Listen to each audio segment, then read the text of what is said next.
PMLT course করার পর তোমরা নিজেরাই কিন্তু সেই ল্যাব খোলার সার্টিফিকেটও পেয়ে যাবে। মানে একাধারে তুমি তোমার মানে কোথাও চাকরিও পেতে পারো, অথবা নিজেই কোনো বিজনেস স্টার্ট করতে পারো অ্যাজ এ মানে একটা প্যাথোলজিক্যাল ল্যাব খুলে।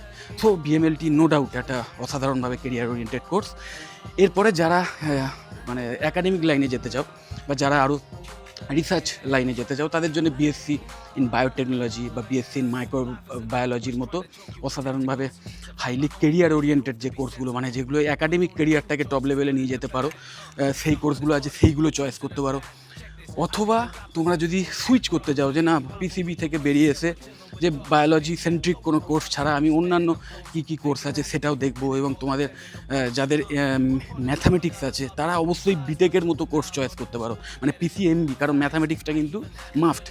একমাত্র কিছু কিছু কোর্সেস হয়তো আছে যেখানে হয়তো ম্যাথামেটিক্স ক্লাস 12 মাস্ট নয়,